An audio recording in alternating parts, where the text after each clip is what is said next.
Good evening, everyone. It is Monday, November 11th, 2019. This is the Wilmette Park District regular meeting, Board of Park Commissioners.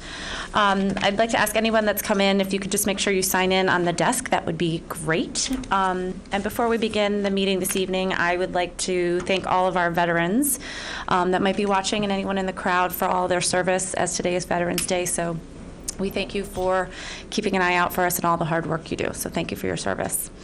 We will start the meeting with a roll call, please. That'd be my job. Commissioner Abbott. I'm here.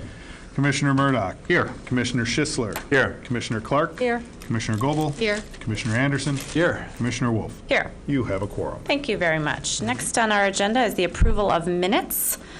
First up is August 19th, 2019 special meeting. Oh, Todd, could you? I'll move to approve those minutes. I'll second. Thank you. Are there any comments or corrections to the August 19th, 2019 special meeting minutes? No. I believe there was a correction that Libby had put forth to all of us earlier today that you all should have in front of you as well. But were there any other additional corrections, comments? Hearing none, may we have a roll call vote, please? Commissioner Abbott. Yes. Commissioner Murdoch. Yes. Commissioner Schisler. Yes. Commissioner Clark. Yes. Commissioner Goebel. Yes. Commissioner Anderson. Yes. Commissioner Wolf. Yes. Minutes are approved. Thank you. Next up, we have the set of minutes from September 9th, 2019. Closed session. Oh, I move to approve the minutes of the September 9th, 2019 closed session meeting. I'll second. Thank you. Are there any, if there are any questions or comments on this, we will go into closed session later to discuss it, but if there are not, we can vote on approving those now. So are there any comments or questions? None. Hearing none, may we have a roll call vote, please? Commissioner Abbott. Yes. Commissioner Murdoch. Yes. Commissioner Schisler. Yes. Commissioner Clark. Yes. Commissioner Goebel. Yes. Commissioner Anderson. Yes. Commissioner Wolf. Yes.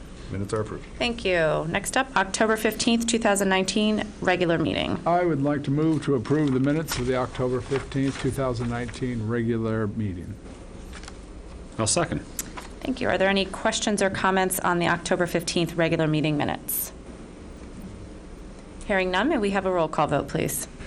Commissioner Abbott. Yes. Commissioner Murdoch. Yes. Commissioner Schisler. Yes. Commissioner Clark. Yes. Commissioner Goebel. Yes. Commissioner Anderson. Yes. Commissioner Wolf. Yes. Minutes are approved. Thank you. And finally, October 15th, 2019 closed session. I move to approve the minutes of the October 15th, 2019 closed session meeting. I'll second. Thank you. Again, if there's any comments or corrections to these, we would go into a closed session to discuss that. If not, we can vote to approve them right now. So are there any comments or questions? Hearing none, may we vote, please? Commissioner Abbott. Yes. Commissioner Murdoch. Yes. Commissioner Schisler. Yes. Commissioner Clark. Yes. Commissioner Goebel. Yes. Commissioner Anderson. Yes. Commissioner Wolf. Yes. Minutes are approved. Thank you very much. Next on our agenda is communications and correspondence. There were quite a few communications in our packet regarding stormwater and bathrooms at the parks after the stormwater project. There were also some additional correspondence that were received today that should be a copy of in front of everyone here on the dais. Again, regarding stormwater and bathrooms. Do any commissioners have any additional correspondence or communications they'd like to include?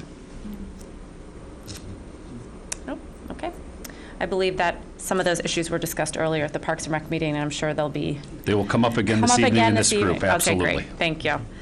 Next up is our recognition of visitors. If there's anyone that would like to speak to us, you're welcome to do so. We ask that you keep your comments to 3 minutes, please.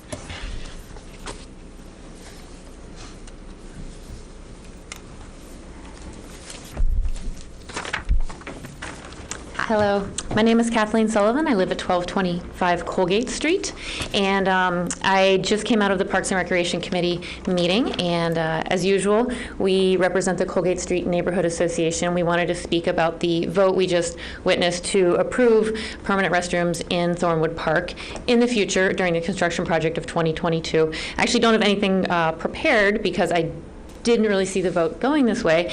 I would just say there are still some unanswered questions from our group, and I hope we can work together to get some more questions answered. And you know, one thing that does still stick out for us, we talked a lot about safety, and it's really not a safety perspective of local teenagers and, you know, the known kids who are wandering around the park. It's really, this is a very unique restroom location if you were to put a permanent restroom where the porta potty is, in that it is used by so many non-park users, and that's something we've tried to communicate, and perhaps there could be a park usage study done about who's literally using the porta potties, because the neighbors who live nearby, because of the available parking, the availability to put a large landscaping truck, construction truck, there are so many people who do not live nearby who are using the park. And one of our number one points is you would invest $100,000 to $200,000 in an amenity that would be primarily used by non-park users on an annual basis and would attract even more. For us, that's a pretty big safety concern for our children, if we'd even let them walk along that strip of sidewalk anymore. If they wanted to get to school, I wouldn't, if we were to attract more non-park users. So perhaps when the porta potties are reinstalled in the spring, we could have a park usage study done of who's literally using the porta potty and where we anticipate that use would go in the future if the amenity were improved. Thank you. Thank you. Is there anyone else that would like to address us?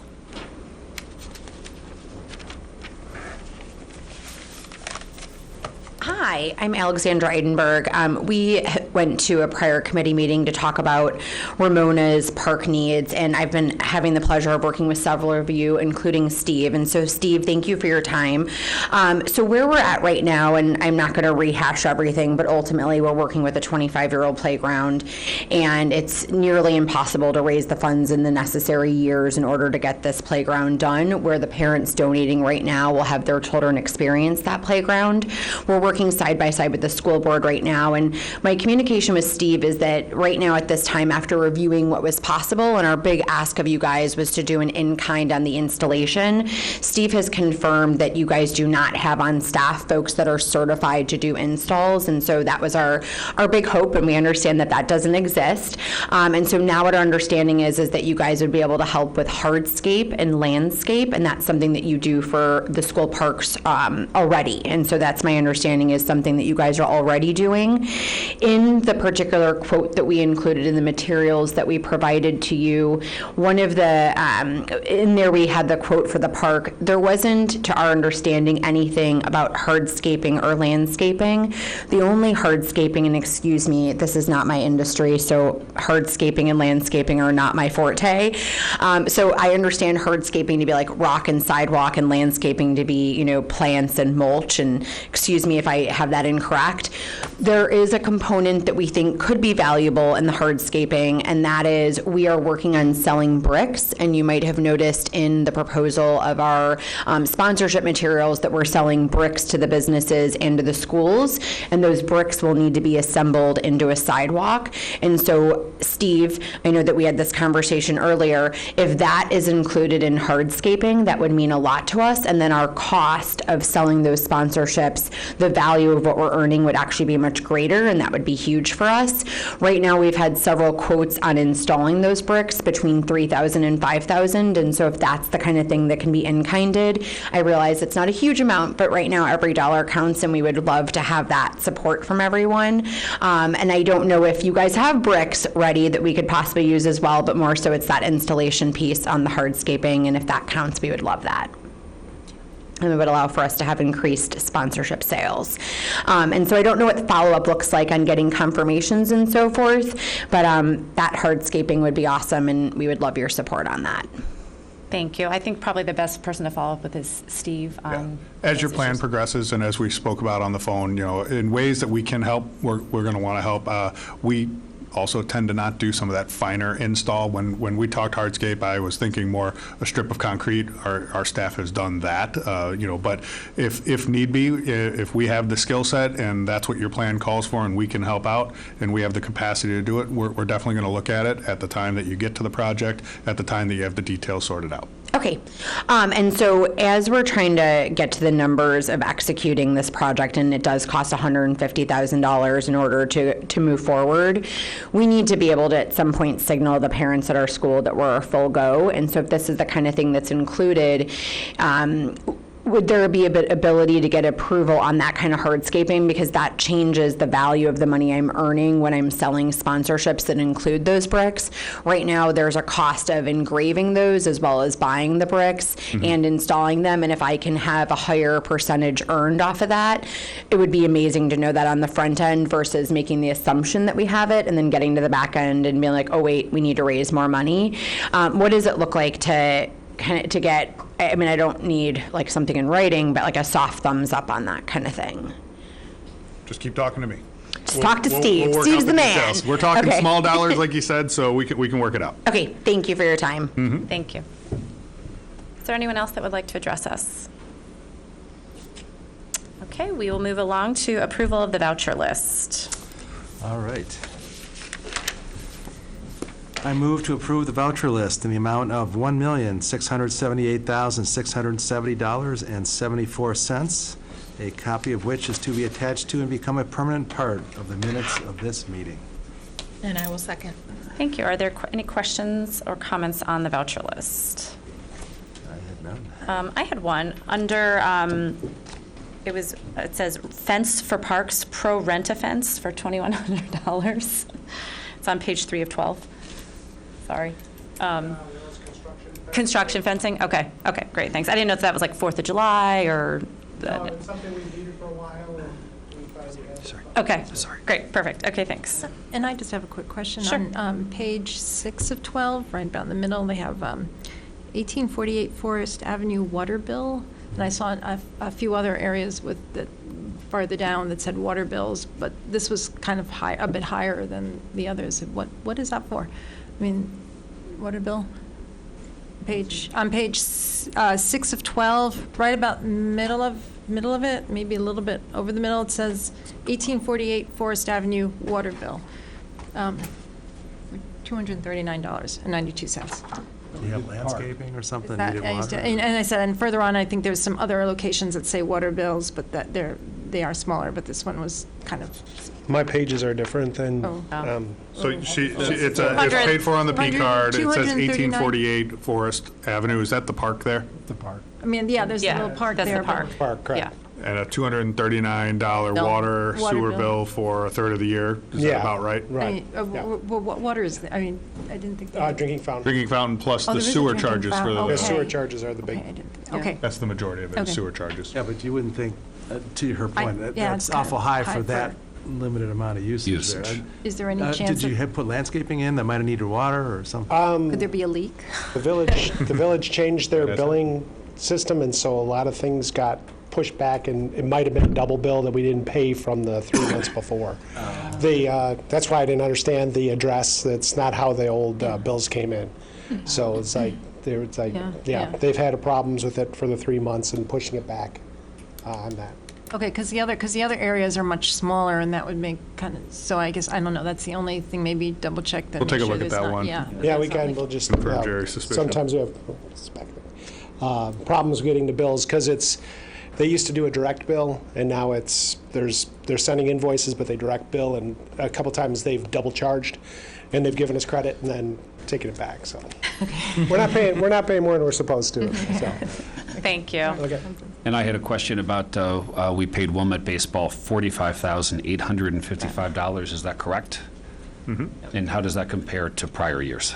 It's actually a decrease. We reworked the agreement to cap our exposure because their invoices just seem to grow and grow and grow.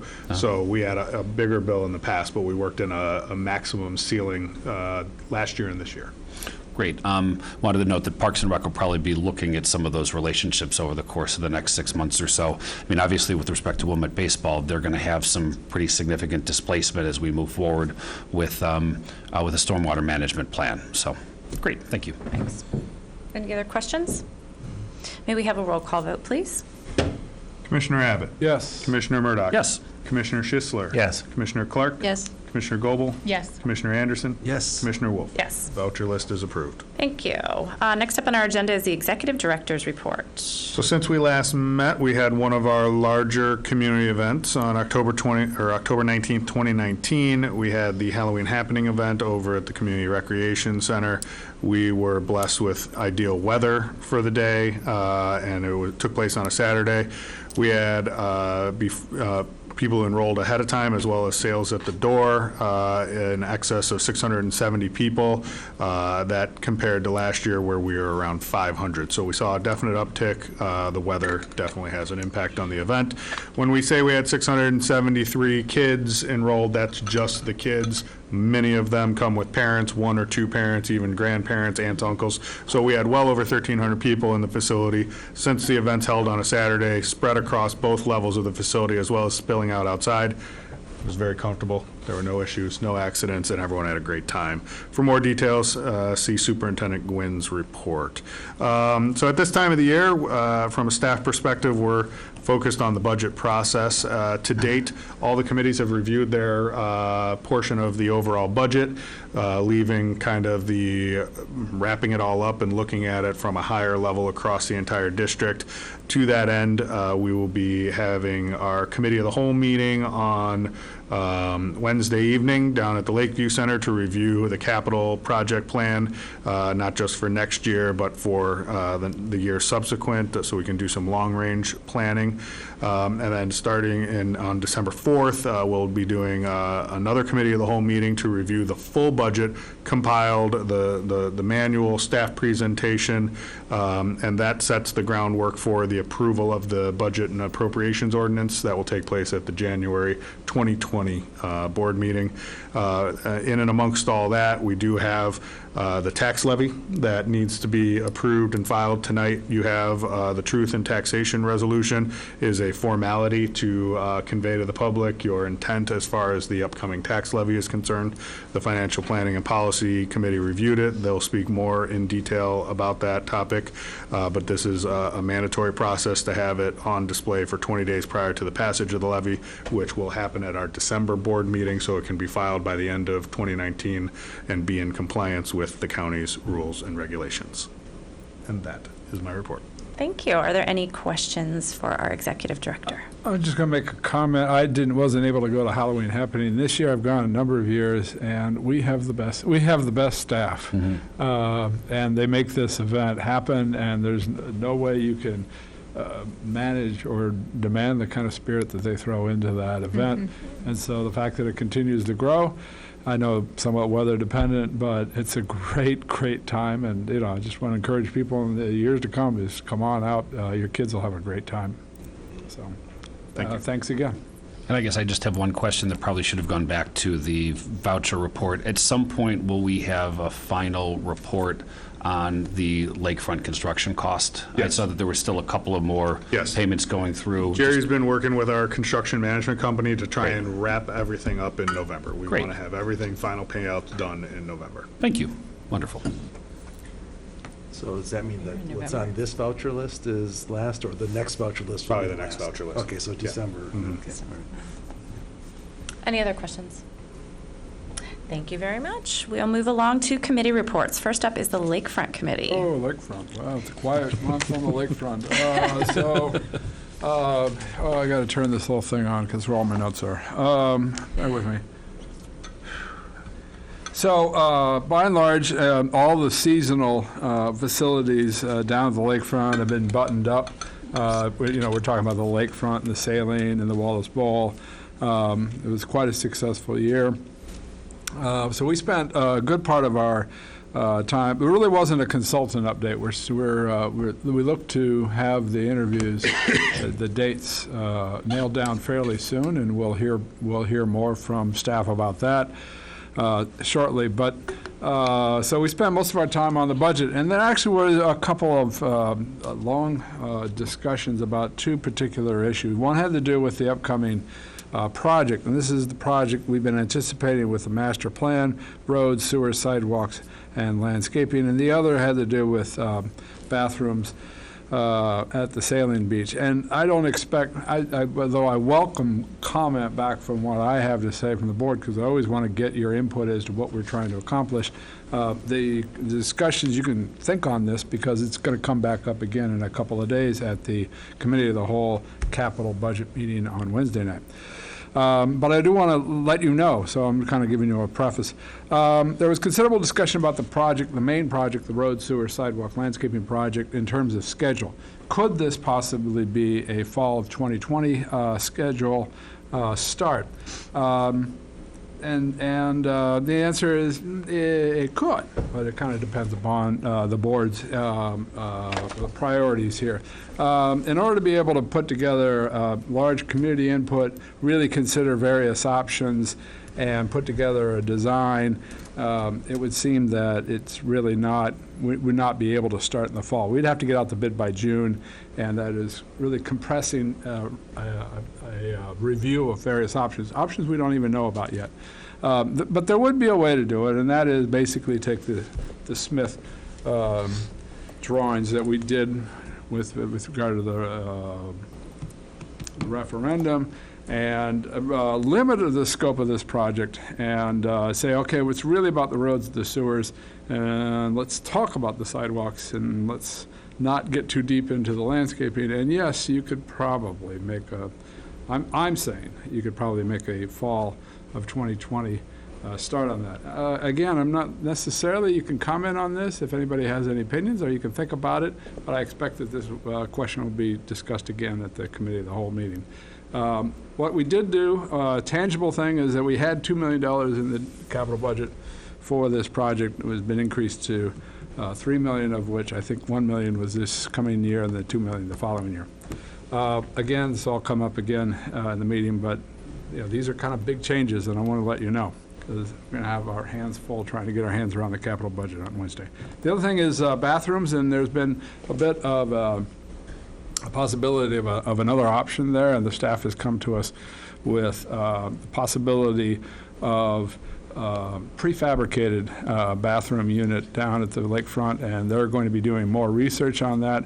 And it could be both a cheaper option and a more immediate option. We had $350,000 for 2021, and I think we're going to hear more from staff on in 2 days. Would we hear more? Okay. So it's pretty dry stuff, but that's really what we spent a couple of hours talking about on last Monday night. Brad, I think one of the important things, too, is the fact that a permanent bathroom there right now would be problematic with the lake levels where they are, right? And there seem to be numerous advantages of contemplating this prefabricated, I don't want to call it a mobile, but it would be brought in, it's kind of mobile unit. And seasonal. It can be seasonal. Well, it can be seasonal, it can be rented, it can be purchased. So it was an interesting set of options that could change our capital thinking going forward. We have a recommendation, which you'll see in the capital budget. But again, it could be seasonal, it could be on-site in location during the season and then stored someplace during the off-season. Is that the notion if we decided to purchase it? I'm gonna defer to staff on that. All right. I'm not. Definitely a possibility. Yeah. Not necessarily going to wash away in the winter months. No, the concern that Commissioner Anderson was speaking to about lake levels and water and a location of a permanent facility would hold true for any sort of facility, whether it's a trailered-in solution or not.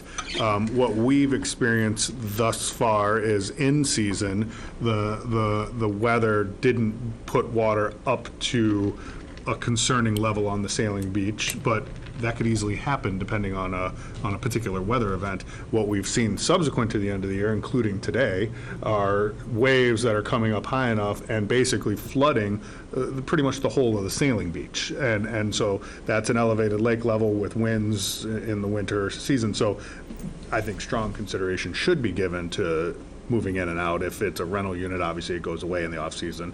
Why pay for it? But if it's one we own, then we should give serious consideration to getting it out of harm's way as best as possible.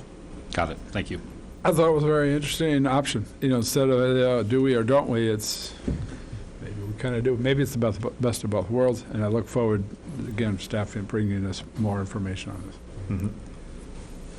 And I was asking the question about the timing of the project for a couple of reasons. One, obviously, we got the committee of the whole meeting coming up, and we had, in the original go-around, $1.5 million in 2020 in the capital plan.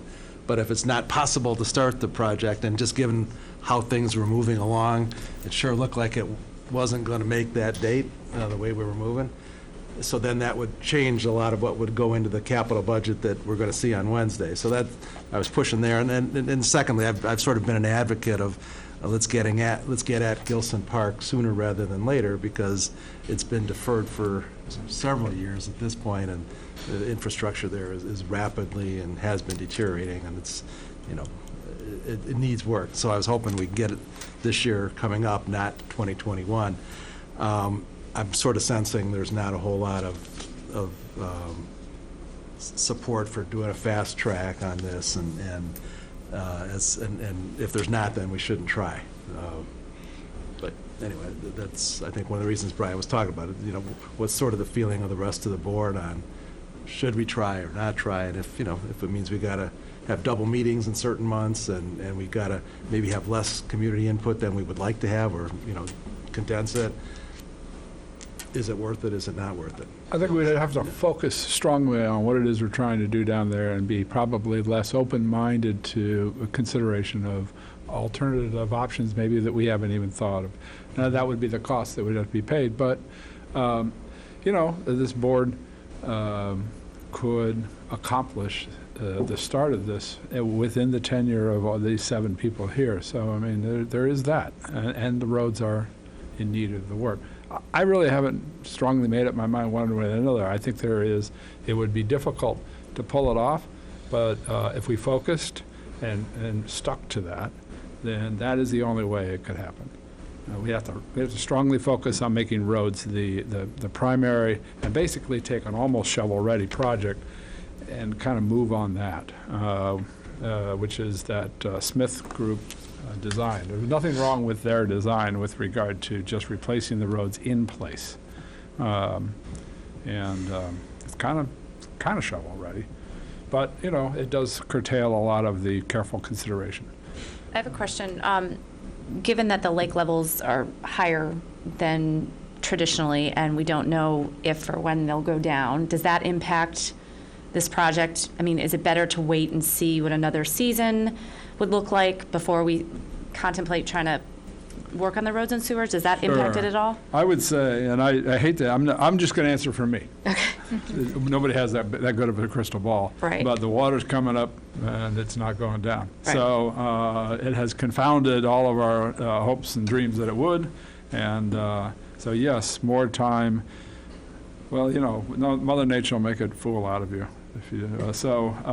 Yes, more time would allow us the luxury of another year. Which is one of, I guess, then for me, I would prefer to take the extra time to make sure that we're doing it properly and not rushing into it if we think there could be impact from any water levels that could continue to rise or impact it. That's a good point, I think. Would there be some parts of the project that could be advanced, given that they aren't near the shore, and what would those be? And I'd love to think through how we could work with what we have and also be mindful of the changing shoreline. Sure. The thing we know the most are the roads and sewers, which is the biggest ticket item. We know that the most. So it's the landscaping probably, and probably a consideration of the sidewalks again, that are the smaller costs, and we're going to be more gingerly picking our way through those design issues. Yeah, I guess if I could jump in, I know that we're also considering some shoreline protection, and so we're looking at 2 different sets of consultants. For me, it seemed, even though the results of the one may or may not impact the other, it seems to me to be logical to sort of follow through on the shoreline protection plan first, know what's involved. I know we have some rough estimates of what those costs might be, and we're going to discuss those on Wednesday, but those numbers could potentially increase substantially more depending upon what's recommended. We obviously hope that's not the case. But the other piece, given that so few of us were involved in in all of the past planning that's happened now over 15 years or whatever it is, and even the most recent planning. As I said last meeting, I really think it makes sense for us all collectively to review what's been done before we spend more money on an additional consultant. I fully expect we're going to want to bring in a new consultant, get some additional input, but I do think it makes sense for us all to review what's been done to date to determine where we need additional help and where we don't. I'm very cognizant of costs right now. At the Parks and Rec meeting, we just recommended that sometime over some period of time, perhaps spending as much as $1 million on bathrooms. And so there are a lot of costs here. And I guess I just have a question. My understanding is that we had previously estimated this project at $2 million, and stroke of a pen, a couple weeks ago, we spent another $1 million. Now, I know that's not the case. I'm actually more comfortable with the higher number. I think it's more conservative, and I think probably it will cost. But I'm just looking for a little bit of color and background, how we arrived at that number initially and how we arrived at the adjustment to it. There's a lot of history. Yes, there is. I don't know how much. I'll jump in and tell you how we arrived at the number, and then let the committee discuss how they adjusted the number at the last meeting. So the prior referendum plans were all being priced out and getting refined and trying to work within the budget associated with the dollars that were up for the public vote. And so what we did was we took the numbers associated with the work as value engineered for roads and sewers and move that into this budget. I think what we learned by going through the beach house project is on some of the hardscape stuff, including our parking lot, it had been value engineered to the point that it really wasn't going to solve much of our issues. So the number got much bigger, much quicker, and I think that is why the committee felt like it was prudent to add to that budget to allow for that growth, because I think it's reasonable to expect a similar outcome here. I think it's reasonable as well. Thank you. How would you like to be updated? I mean, it's just an open question. Don't be, would you like a bit more? There's a lot of information. There's budgets and there's drawings and a lot of it is banging around in my head. So there is. And I'd like to let it out. Yeah, and I've not seen any of that. Yeah, That's could we my just point. use That's Dropbox? why it That's my really point. is a question. How would you like to be updated?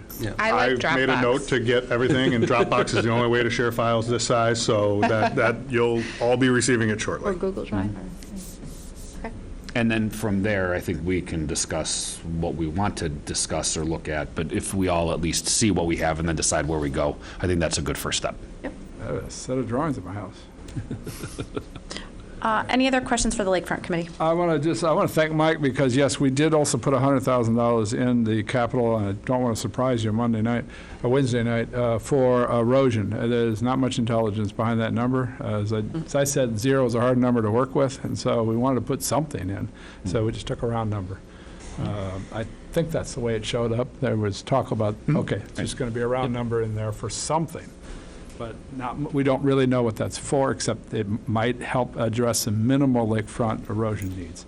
And Well, I think there were a couple specific places Jerry had identified that we really wanted to get at.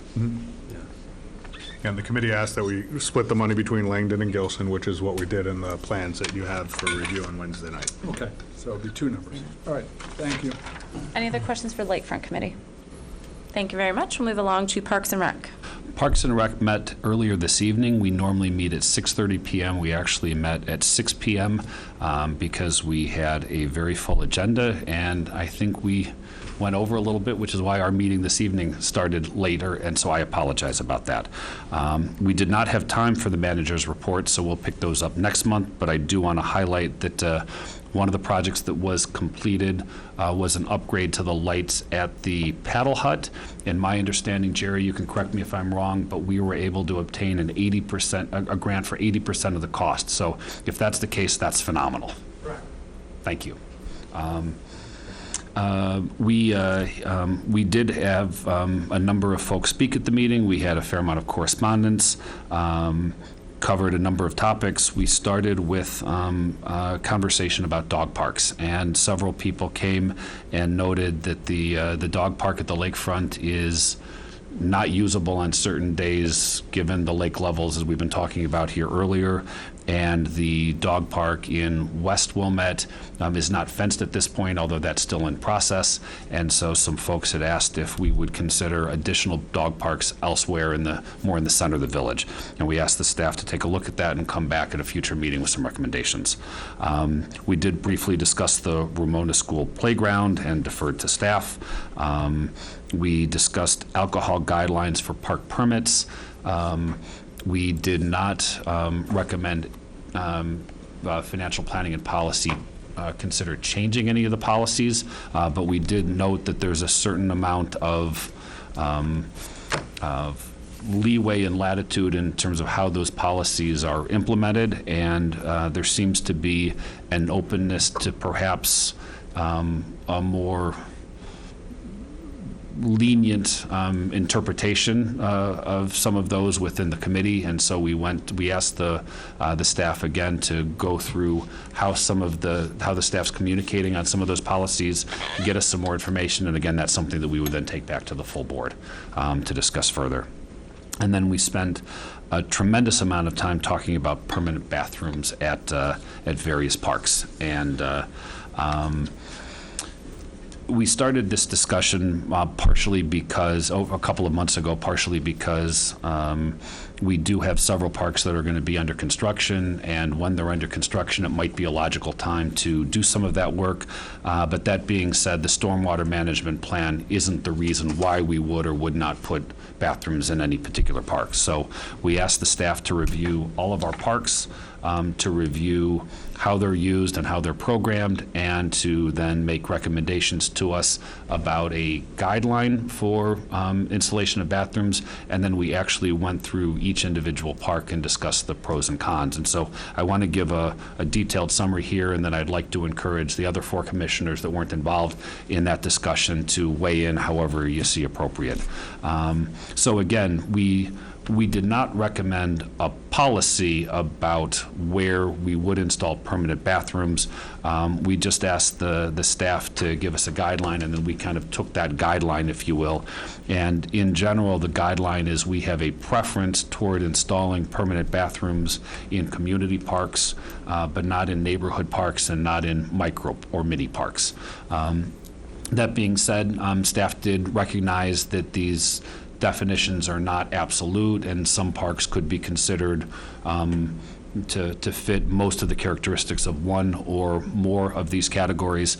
And so then we went through each of our parks throughout the system and made a recommendation whether we should add bathrooms in those parks. So across the board, everybody on the committee agreed that we should not have bathrooms in micro parks, primarily the parks that have a playground, smaller in size. There's just not enough usage to justify the cost, and in most cases, people are coming from the immediate community. Jerry did give us some information about the cost of installing a bathroom, and obviously there's a tremendous amount of variation based on the exact site and the configuration and some assumptions about the facility itself. But in general, the facility itself would cost somewhere in the $75,000 to $90,000 range, and the hookups, if you will, could cost anywhere from $10,000 to $100,000. And so we were working on a rough cost per bathroom of $100,000 on the low end and $200,000 on the high end. Before I talk about any of the specific parks, I do want to recognize that the committee was simply making a recommendation, and I don't think that the board needs to act on that any further. The fact of the matter is, with this, and after the whole group has kind of weighed in, my assumption is that the staff would then take that information and start to layer that in to our 5-year and beyond capital plans. And as we're meeting Wednesday night to look at the plan for next year, we do look at future years, but we don't approve expenditures for future years. So really, there's nothing to do with any of this information until we come to a year where we're ready to approve those funds for that construction. So with that background, the staff recommended that we install permanent bathroom facilities at the, and by the way, we did not consider either of the lakefront parks because that's the purview of the lakefront committee. We started to have some conversations, but obviously the lakefront committee would need to weigh in on the Sailing Beach, on Gilson Park, and on Langdon Park. So with that, the staff recommended that we install permanent bathrooms at community playfields, at Hibbard, at Thornwood, at Vatman, and at West Park. And the committee agreed that we should install bathrooms at the community playfields, at Thornwood Park, and at Vatman Park, but we did not recommend bathrooms at Hibbard or at West Park, noting that there are facilities that are generally open in close proximity to those spaces. I would say that the bulk of the conversation did focus on Thornwood Park, and we had a number of residents, as you saw in your communication and correspondence, that both weighed in via email, and then we had a number of people attend the meeting as well. So we probably spent more of our time talking about Thornwood Park. And with that, I would just like Brian last month kind of open to comment on Lakefront, and again earlier, I would encourage the rest of the commissioners to either ask questions or weigh in with the recommendations so that the folks out there know kind of what we're thinking. So just to confirm, the committee is recommending that eventually, down the road, that bathrooms be put at community playfields, Thornwood, and Vatman. Those were the three. That's correct. Correct. And notwithstanding the lakefront parks, because that was something that the lakefront committee should give Right. input on. Okay. And the vote on community playfields was 3-0, and at the other two, it was 2-1. Okay. Does anyone have any comments or questions regarding this? Got a question on West Park. My recollection from a few years ago is that the paddle tennis bathrooms, the two that are in the facility there, are off-season locked, and you need a key code or something to get in. Correct. So that wasn't brought up at the Parks and Rec meeting. I don't know that people would have had the same answer if that was clear to people. In fact, there is no access to the bathroom in the summer unless somebody's at the courts and knows the combination to let you in. Well, to clarify, I think that's what has been done in the past. I think we did recognize that that facility is not always open to the public, whether it's seasonal or different times of the day. We also recognize that historically the public bathrooms at the community playfields haven't been open to the public. And I think what we did was we asked staff to go back and take a look at when they think they could be open and to come back to us with a recommendation. So we did discuss the possibility that right now they're not as accessible as perhaps they could and should be. Right. Yes. Yeah, so the idea would be, if they're open, then we have a solution. If they're not open, we don't have a solution, so. Great. Yeah. Other thoughts, questions? Yeah, I have a few. Is that all right? Yeah, of course. All right, so there's we have 5 parks that we're considering that are at least sort of open-ended. 2 of them are easy. They're the lakefront, Gilson and Langdon. Now, we do know that Gilson has bathrooms. In fact, they have a bathroom at the Sailing Beach, which closes part of the year, has also the Lakeview Center. And then it probably may soon have a bathroom down at the Sailing Beach. I don't know that, on my own, and I defer to my other 2 commissioners on the Lakefront Committee, I'm not anxious to take up the issue about more bathrooms down at the lakefront unless this board wishes us to pursue this. I don't have much appetite for it, but again, there's 7 commissioners here, and if you want us to look at it, we'll look at it, but I really need some direction. With regard to Vatman, since it's not at all impacted by the stormwater, we're going to have some challenges with regard to the various asks for capital that we're going to be looking at Wednesday night. And so we're going to be arranging priorities. And the neighborhood around Vatman hasn't really had an opportunity to weigh in on this issue. I think it might have certainly kind of snuck up on me. I may have snuck up on them. I'd certainly like to hear from them. So Vatman is not a high priority. Well, what I heard tonight from the committee was yes, but not a high priority. I don't hear that is a imminent bathroom there. So, think that would be we an can accurate continue to look at it, and if it does eventually get budgeted, it's going to be down the road, clearly. I think that's the reality. So that leaves us with the two parks that are impacted by the stormwater, and there could be like, well, the village will pay for it, maybe.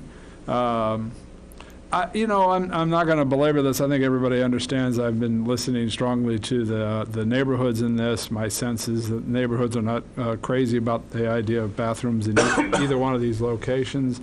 I'm hearing from the community that there are people, particularly Thornwood. It was gotten some people have been strongly arguing for it, and certainly the neighborhood has been arguing against it. I hear more people from the neighborhood, but you can't count votes that way. I'm just going to say that I'm going to be opposed to it, respectfully opposed to it, that's all. And I'm going to leave it at that. Respectfully opposed to? Bathwoods at Thornwood and the community playfields. But, I'm not going To all bathrooms? Yeah, to additional bathroom, certainly not all, we have porta potties. No, but you said community playfields in Thornwood. Yes, so the question is whether or not to add a permanent bathroom at Thornwood. Okay. And I'm going to say I'm not really for that. And community playfields, I'd like to, I think, talk to the schools. So I'm not wild about that either. But, these are obviously bathrooms elicit some strong reactions in the community, and I'm not here to tell anybody that they're wrong if they want them. I'm saying I'm not for them. That's all. Okay. And further to the bathrooms, I understand when we are reimagining what the parks will be after stormwater, community comes up as a discussion point, Thornwood comes up as a discussion point. Vatman also snuck up on me and talked to me a little bit about what the motivation is behind adding that there. Sure. You want? So we're asked by the committee to look at some sort of standard to establish a consistent way to look at all parks in our park system.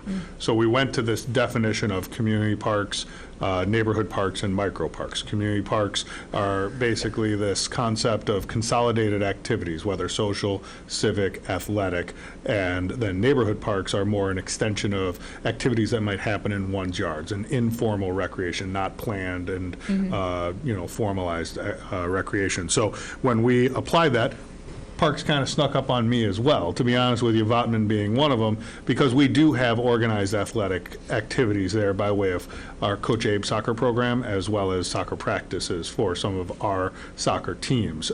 So it was one that in my head I would have, without that knowledge, specifically of how we're using it, top of mind for me, I had it in the Maple Park category, where yes, it has some open space, it has some heavy usage because of tennis courts and playgrounds and the like, but would be categorized as a neighborhood park. One of the things that staff said in their memo and believes wholeheartedly is that these definitions are very subjective. And everyone's going to have a different opinion depending on what their thoughts are on how the park's used or how it should be used. So we tried to be judicious in how we applied all of those concepts and make true recommendations and be very analytical about it, but I agree that the concern of Vatman is one that, that's why the committee said, not now. They understood the thought process, but that's not a top of mind, top of priority, because its usage by the community is less than community playfields or baseball fields at West Park or Thornwood and the like. So that's how we got there. That's helpful. And I would just sort of add in terms of Vatman, and I was the person who was generally less inclined to install bathrooms, and part of it, quite frankly, is my concern about the costs associated with these, given that we're going to have some tough decisions to make on Wednesday, I suspect, and even if these aren't happening today or tomorrow, they do impact sort of the overall capital needs of the district. For Vatman in particular, it seemed to me that the difference between that park and Maple Park, for example, was that Coach Abe's soccer program happens there, and that is one of our programs. And we do have, I think they gave us some data that, between 70 and 100 kids there in the fall or in the spring. But my perspective was that, the tennis courts don't justify a bathroom, and so really it was that, and we do have some families that choose to have their soccer practices there, but that's because it's convenient for them in the neighborhood. We give them space over at the community playfields, so that seems to be a neighborhood activity. So it seemed to me that if the reason we're installing, say, a $150,000 bathroom is that particular program, I would then go back to staff and say, let's put the program in a different park and save the $150,000 bucks. You can So kind of that's look how at I the came out revenue where I did on versus the that. cost and- Yeah. And that's helpful. Something was mentioned earlier regarding a study of restroom usage, which I think is interesting.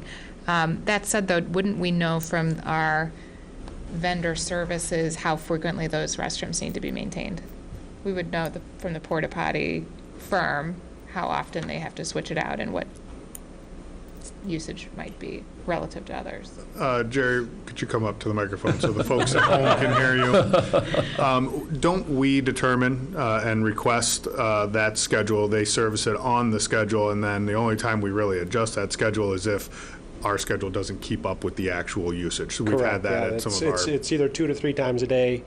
Gilson is a week, 3 times a week. Gilson is 3. Most of the parks are 2 times a week, usually the Mondays and Fridays for that. So there's not, they wouldn't be able to tell you how many people, how many gallons they pump out of each one, stuff certainly. like that. But you would know Nothing you wanna know. if it's a weekly service or a bi-weekly or Sailing gets the monthly. most upkeep, and it's not basically as the use, it's just the cleanliness part. Hmm. So none of them are ever really overflowing except for the 3rd of July when we get those. That's the only time.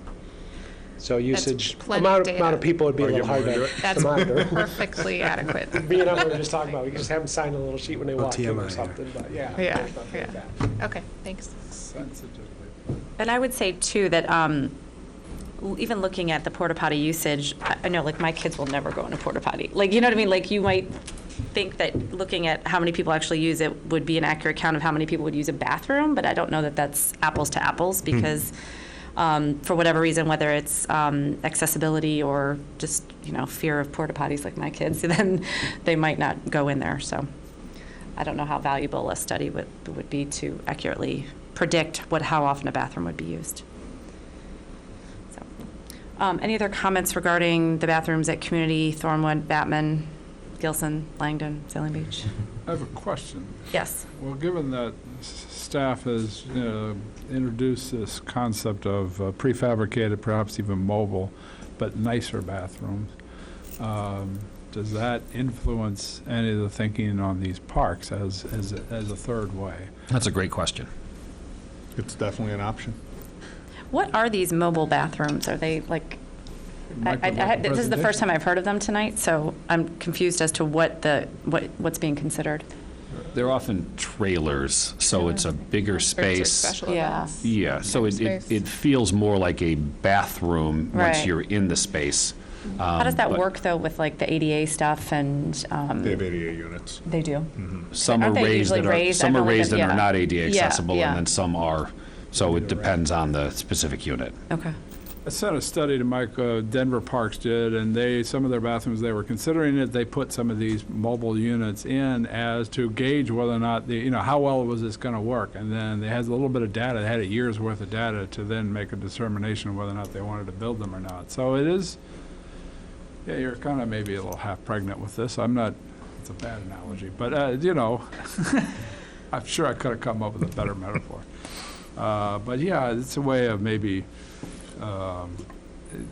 trying it out. It's a good try before you buy if we need to Much take better. a In some step. ways, they take up more space than, Yeah. I'd They do say take when more I'm talking space, about that's correct. putting them, I'm talking, not a larger, it would be larger probably a semi. than a two unit, one men, one women. That would probably be, these trailers would probably be larger than that. And I also think I'm back to, if there's concerns about security, the trailers tend to be pretty closed and difficult to, not as open as My only- make a permanent, a more You can rent them. visible. My only concern with some of the parks that are in neighborhoods, I then just you don't want get it a to trailer. be an eyesore either. Yeah. And I think that you can do a permanent restroom where it's visually, I don't know if appealing is the word, but maybe not as offensive. and that it kind of blends in. And I think we learned a good lesson with the maintenance shed down at the beach. It looks so much better than it once did, but it's just how it's done, and it's still there, and it's still functioning. And I think that if we're thoughtful, it wouldn't be as offensive. I mean, I was in favor of trying, if we can, trying this at the Sailing Beach, just because of the usage, and I think actually, I know there's some concern about an eyesore, but I think it can be fit in there, but it might be a good way to, try at the Sailing Beach and see how it works, but I'm not so sure about some of the other locations. And perhaps, maybe, I don't know, perhaps the community playfields, but I'm not sure, some of all the places that it would work very well, so. But it is a nice, I've used them, it's nice facilities. They're Shifting gears to the broader discussion, one of the things I've struggled with since I've come back on the board is our structure is a little bit different than it used to be, and so the result is often the full board is bound by what the committees do in some cases. That doesn't necessarily have to be the case, but I think, and Steve, you can correct me if I'm wrong, based on what the committee has done, the staff has been directed to plan for bathrooms at community playfields, at Thornwood, and at Vatman at some point in the future. So if the other 4 commissioners support that, then I think we do nothing. If people, I know that Brian had weighed in, then folks should speak up. And in the same way, we're not planning on having bathrooms at Hibbard or at West Park. And again, if the group feels that there should be, again, I would encourage you to speak up at this point, because I think that's the direction this is going with staff, unless we hear differently from a broader group. Okay, so you want specific comments from each of the 4 commissioners? I don't want specific, I'm just making the observation that this is what will happen unless, because obviously, in some cases, 2 people made a determination, and we know that it takes 4 to get anything done when it comes to actually allocating funds. I'm just making the observation that this is the way the staff is going based on the committee's recommendation, and if anyone in the group, for example, Brian had spoken up, he's not in favor of bathrooms at 2 of the parks that we're planning to move forward with. I'm just encouraging the other 3 commissioners to weigh in if you have any questions about the results, either in terms of having more bathrooms or having fewer bathrooms. I was just making the observation. I'll give everyone a chance. I mean, and I kind of would add, and I'm just bringing up, part of the reason, or way I felt about West Park was based on the assumption that there would be more bathrooms becoming accessible from the paddle tennis courts, because that's, I think it's the same issue. If you've got baseball games going on there, and during the summertime, I mean, the people using them need access to the bathroom. So, but anyway, that's what, if that's not going to happen, that may affect how I would feel about that area. So. Are you looking? And Okay. Comments, yeah. Just comments. If the paddle hut's open in the summer during the time people are there for baseball games or whatever, I don't think we need a bathroom at West Park. Vatman, I still think that's more of a neighborhood park than anything else, and I don't think it, to your point, I don't think we need a bathroom there, and the cost is obviously an issue. Community playfields, I think we definitely need bathrooms there, and I look at that as sort of, it's our first big project. That's next summer, right? So we'll know by the end of the summer it's going to be up and going. Thornwood's basically two plus years away at this point in time. And you guys know me well enough. I always like to keep my options open and not commit to something if I don't have to right away. And I think you've got the opportunity to, you can plan on having it there and plan on not having one at Thornwood. And keep your options open, see how things go with community playfield, see if we feel any different. Maybe a future board feels different. But I think, there's enough community split on this where, the immediate neighbors don't want it for sure. I don't agree with a lot of the reasoning as why they don't want it, but at the same time, they're voicing their opinions, and we generally listen to the opinions of the people who are affected most by our decisions. So whether it's the cottonwood trees at community playfields or whatever. So my recommendation would be is to keep your options open, wait until there's a little bit more time, get some experience with these other ones, and we'll have more information to make a good decision at that point in time. but I wouldn't commit one way or the other for Thornwood, because it's sort of one of the ones right down the middle, I think. So, Thank you. Yeah, Julia? I would tend to agree that community seems like a very obvious and imminent need in terms of both our decision-making, but also the need for facilities. Thornwood neighbors have been very clear about their preferences, and then Wilmette neighbors who visit Thornwood have been very clear that they would like a clean and adequate facility to use. So, I think the lines will continue to be fairly clearly drawn. Vatman is a surprise to me. I didn't realize that was in need of a facility. In fact, aside from Coach Abe, which I quite honestly didn't realize was there at that park. I don't know that there are many organized events in the way that Wilmette Baseball Association might use Thornwood.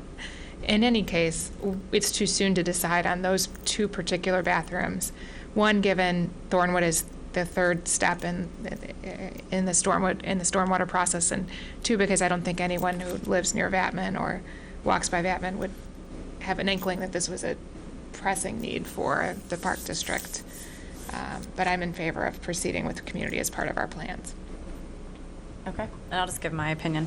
I agree with the committee in that I don't think that we need to have permanent restrooms at Hibbard or at West Park, given that there are restrooms close by and accessible, and putting any kind of further money doesn't make sense at this time. I definitely agree that community should have a bathroom. That meant I think that if, I'm not sure when it's due to be the playground redone, but if it's all torn up and 20 years down the road, it's being done again, and we think it might be a good time to put a bathroom in, I'm totally open to doing that, but that obviously would be another board and a lot of other people. Not obviously. Well. I'm just kidding. So I think that it could be a possibility, but I think that's way, way long-term off, and it's nothing pressing that we would do. Thornwood, I think, like Julia said, we've heard a lot on both sides. I do think of Thornwood as more of a community park in that there are baseball games there, which tend to be long. And if you have little ones, they could use a bathroom. My other reasoning for Thornwood Park is that there are going to be above-ground structures with the tank. And I think it would be nice to somehow enclose those and have a bathroom with it to make it look like all kind of one semblance as opposed to just big stuff sticking up out of the ground. So that would be my reasoning for a bathroom there with that. Great. Thanks. Thank you for the guidance. I know the staff appreciates that as well. And that concludes the Parks and Rec report. Thank you. Any questions for Parks and Rec? Sorry, Not anymore, okay. Moving along, golf operations. Terrific. Golf operations met last week, and as we reach the tail end of the golf season, October can be an unpredictable month. It certainly was this month, where we had additional rain events and even some snow on Halloween. So although we had some late October snow, there were significantly more rounds in the month than the past 2 Octobers. So revenue was increased as a result year over year. Outings continue to proceed. There were a couple of cancellations, but reschedules. And then we turned most of the discussion to the budgeting process as the committee considers what to recommend for capital improvements. And that included several ongoing maintenance projects, but in particular a discussion of permanent car paths, which would allow continuous play even after a rain event. So that will be part of the capital discussion that we have on Wednesday. And then lastly, as we close out the season, the staff is preparing with maintenance to close down the golf course and then prepare for cross-country, which I'm sure some cross-country skiing might have happened even today already. Yeah. So, and that wraps up the golf committee report. Thank you. Any questions for the golf committee?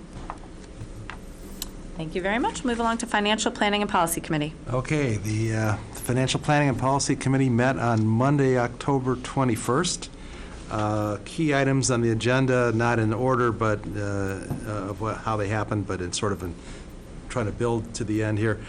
We reviewed the proposed 2020 administration and parks budget and had all our questions answered by staff.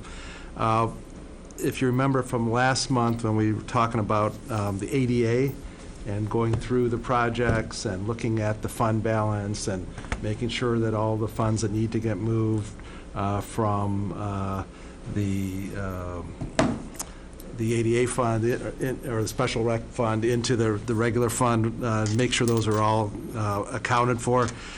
And then with that information, then we're able to do the special rec levy, which then leads into the next part, which is, and it was in the packet, Steve Holloway had a nice one-page memo in there talking about what we're proposing for the levy increase for next year, which is essentially, at the very bottom line, no levy increase, which is good news.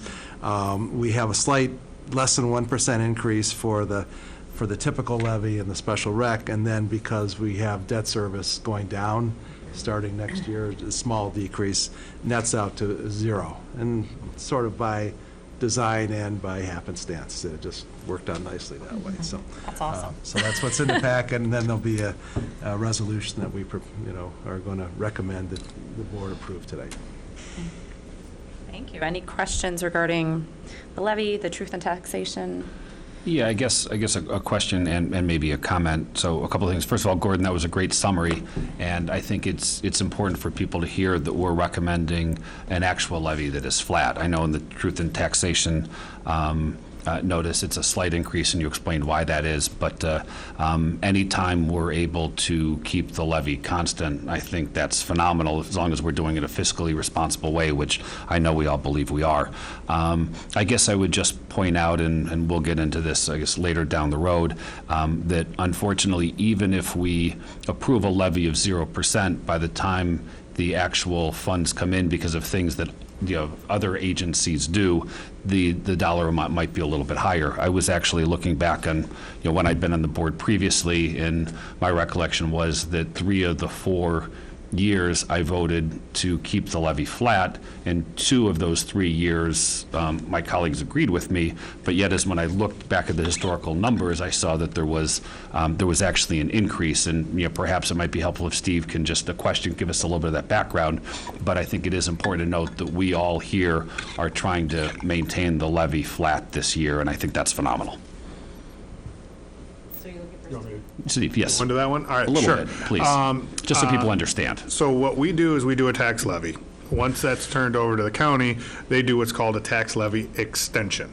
And that extension involves adding a percentage for loss on collections. Their typical percentage that Cook County adds is 5%.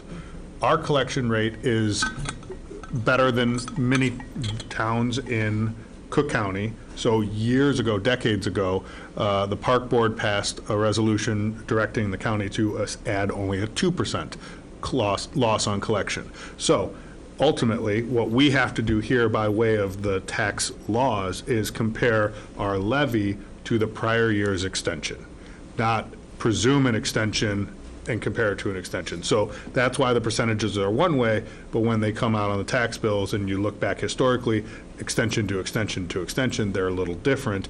But ultimately, when you do a 5-year look back at a particular tax year, when you think about all the property tax appeals and all of that, we actually collect almost exactly 100% of what we levy because of the 2%. So if you look at it as a percentage, it looks one way, but the actual dollars we get is usually very much in line with our levy, just because of large parcels of land, Carson Perry, Scott Edens Plaza, places like that, challenging their tax bills and getting refunds back. So it over time ends up being what we levy. Great. That's very helpful. Thank you, Steve. Any other questions? Thank you. We'll move to, We have a motion. yep, motion. All right, I move to approve Resolution 2019-R-11, Truth in Taxation, as recommended by the Financial Planning and Policy Committee. Second. Are there any questions? Again, this is what we were just discussing, the levy amount and the truth in taxation. Hearing none, may we have a roll call vote, please? Commissioner Abbott? Yes. Commissioner Murdoch? Yes. Commissioner Schisler? Yes. Commissioner Clark? Yes. Commissioner Goebel? Yes. Commissioner Anderson? Yes. Commissioner Wolf? Yes. Resolution is approved. Thank you very much. Anything else for the Financial Planning and Policy Committee? Nope. All right, we will Nothing- move along. nothing from me. Thank you very much. We'll move along to unfinished business. I don't believe there's any unfinished business listed here. Does anyone have any before the board? Next up, new business. Is there any new business before the board this evening? Hearing none. Next on our agenda is adjourning to a closed session. So at this time, I move to adjourn to closed session to discuss the purchase or lease of real property for the use of the district, or whether a particular parcel should be acquired in accordance with Section 2C5 of the Open Meetings Act. I second. Thank you. May we have a roll call vote, please? Commissioner Abbott? Yes. Commissioner Murdoch? Yes. Commissioner Schisler? Yes. Commissioner Clark? Yes. Commissioner Goebel? Yes. Commissioner Anderson? Yes. Commissioner Wolf? Yes. We are adjourned to closed session.